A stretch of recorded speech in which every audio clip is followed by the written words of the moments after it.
Let us try, for a moment, to set aside personal emotions and look at the broader picture of the world today. Only by stepping back and seeing far enough can we understand why so many people feel uneasy about the future. Compared with a few decades ago, it is fair to say that the world has entered an exceptionally complex phase. This is not because humanity has suddenly become more aggressive, but because long-suppressed tensions have accumulated over time. Combined with rapid shifts in the global balance of power, these pressures have made every flashpoint more sensitive than ever. Looking across the world map, it is difficult to find any region that can truly be described as peaceful. Europe is mired in a prolonged war. Asia is burdened with overlapping tensions. The Middle East has never cooled down. Africa continues to simmer with unresolved conflicts. Meanwhile, the Americas face persistent instability, driven by political struggles and economic interests. If we were to use a metaphor, the world today resembles a sealed room filled with gasware. Even a tiny spark in any corner could trigger a chain reaction. Even Southeast Asia, a region long regarded as relatively stable, is no longer as straightforward as it once seemed. The recent tensions between Thailand and Cambodia are a clear example.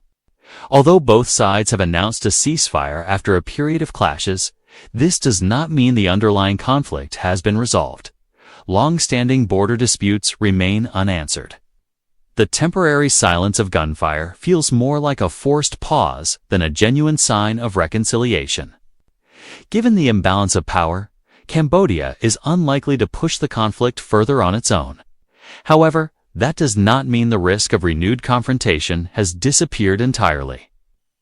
What is striking is that such conflicts today rarely remain purely bilateral. Behind disputes between neighboring countries often lie the interests and involvement of major powers. Strategic location, military infrastructure, ports, and maritime routes all make it impossible for larger nations to remain indifferent. The flurry of diplomatic activity following the ceasefire underscores the undeniable influence of external forces. Southeast Asia may not be the epicenter of global war, but its strategic importance makes it impossible to remain outside broader geopolitical calculations. Shifting our focus to Northeast Asia, the picture becomes even more tense.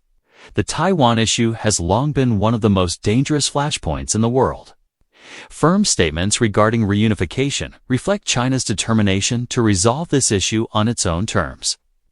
At the same time, Taiwan is clearly unwilling to relinquish its right to self-determination. This fundamental opposition ensures that the risk of military conflict is ever present, and, if such a conflict were to erupt, it would be unlikely to end quickly. Taiwan is not only a political entity, but also a critical node in the global economy. The island plays a central role in high-tech supply chains, particularly in the semiconductor industry. Any disruption there could send shockwaves through the entire global economy. For this reason, a conflict over Taiwan would almost certainly draw in the United States and its allies. At that point, it would no longer be merely a cross-strait issue, but potentially the largest confrontation between power blocs in this century. While Asia remains under such strain, Europe is far from stable. The war in Ukraine has dragged on for years, leaving profound consequences in its wake. Beyond casualties and devastated cities, it has consumed enormous military, economic, and political resources across many countries. This conflict has reshaped how the world views modern warfare, from the use of advanced technologies to prolonged wars of attrition. After years of fighting, both sides are showing signs of exhaustion, and signals pointing toward possible peace negotiations have begun to emerge. One of the most sensitive issues remains territorial control. In reality, without some level of concession, ending the war will be extremely difficult. Yet how much to concede, who concedes to whom, and what is gained in return remain unanswered questions. This ambiguity is precisely why peace, though discussed more frequently, still feels distant. Complicating matters further is the role of supporting countries, particularly the United States. In the early stages, strong backing helped Ukraine withstand immense pressure. But as time goes on, resources are not limitless. The United States and its Western partners are increasingly forced to divide their attention and capabilities among multiple global hotspots. This shift alters the balance on the battlefield and creates new calculations for all parties involved. Taken as a whole, it is clear that the world is entering a deeply unstable transitional period. Old frameworks no longer have the strength to maintain balance, while new ones have yet to fully take shape. Major powers cooperate, compete, and remain wary of one another at the same time. Smaller nations are compelled to navigate overlapping currents of power simply to survive. In such an environment, even a minor mistake or a hasty decision can produce consequences far beyond initial expectations. The world is not short of conflicts, and these flashpoints do not exist in isolation. Each region is connected directly or indirectly to others. When tensions escalate in one place, it becomes difficult for the rest of the world to remain unaffected. This is why so many people sense that humanity is approaching a major test, one in which clarity, restraint, and calm judgment are more vital than ever. When we look more closely at the rest of the picture, that sense of unease not only remains, becomes even more pronounced.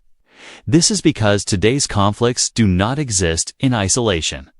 They are interconnected through shared interests, alliances, and the global distribution of power.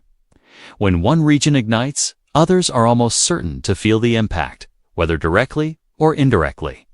Returning to Asia, the Taiwan issue cannot be separated from what is happening in Ukraine.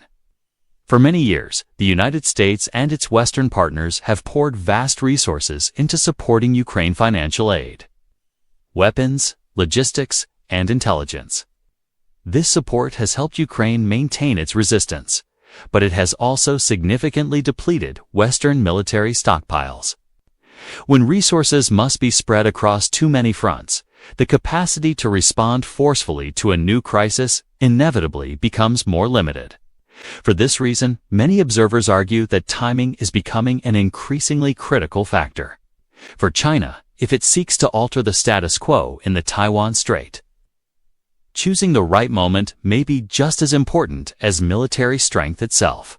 As the United States is stretched thin managing multiple crises simultaneously from Europe to the Middle East and across the Americas, the strategic space available to its rivals naturally expands. This does not mean conflict is inevitable, but it does indicate that risks are rising year by year. Shifting our focus from Asia to the Middle East, the situation there is even more tangled and volatile. Israel, Hamas, various armed groups in the region, and Iran form a dense and overlapping web of confrontation. While periods of reduced fighting do occur, the core tensions have never been resolved at their roots. Gaza has been severely devastated, yet armed organizations have not been completely eliminated. Each pause in violence often proves to be little more than a brief interval before the next escalation. Among the most concerning factors in the Middle East, Iran remains central. Its nuclear program has long been a source of deep anxiety for Israel. For Israel, this is not merely a security issue, it is a matter of survival. As a result, any sign that Iran is moving closer to nuclear capability could trigger decisive military action. The ongoing exchanges of strikes, whether overt or covert, reflect a level of tension that has never truly subsided. Beyond external pressure, Iran also faces serious internal challenges. Years of economic sanctions have weakened the economy, strained daily life, driven up inflation, and intensified social instability. In this context, Iran's leadership faces a difficult choice between maintaining domestic stability and pursuing long-term strategic ambitions. This internal struggle keeps the Middle East in a permanently fragile state, even when the surface appears temporarily calm.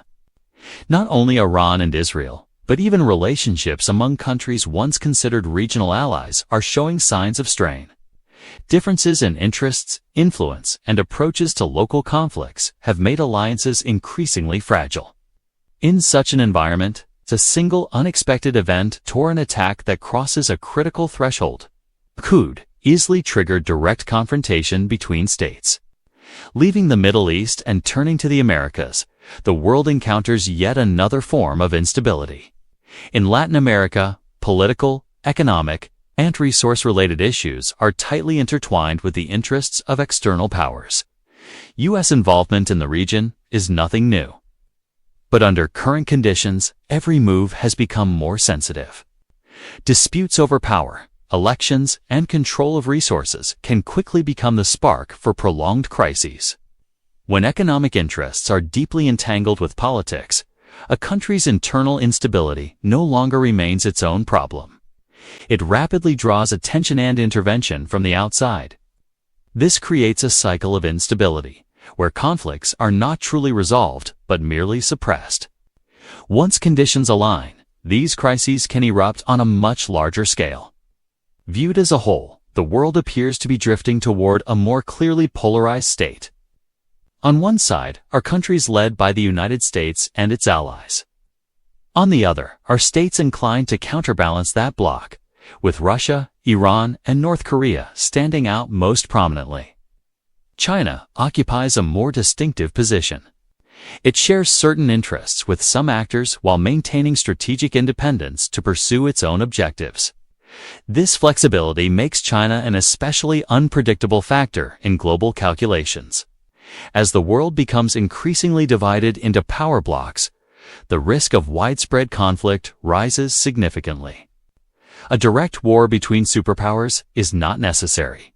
A single regional conflict spiraling out of control could be enough to trigger a chain reaction. Alliance commitments, economic interests, and political pressures can force parties to become more deeply involved even when that was never their original intention. What is most concerning is that in an environment of intense competition, rationality does not always prevail. Emotion-driven decisions, domestic public pressure, or simple miscalculations can push situations beyond safe limits. History has repeatedly shown that major conflicts often begin with seemingly minor events occurring at moments when restraint is in short supply. In conclusion, the world today does not stand on the clear brink of global war, but neither can it be called safe. Flashpoints are more numerous, the connections between them are tighter, and crisis management is becoming increasingly difficult. In this context, the most important task is not to predict precisely where the next explosion will occur, but to recognize that any region could become the spark if those involved fail to remain clear-headed. And that is the greatest challenge facing the world in this turbulent era.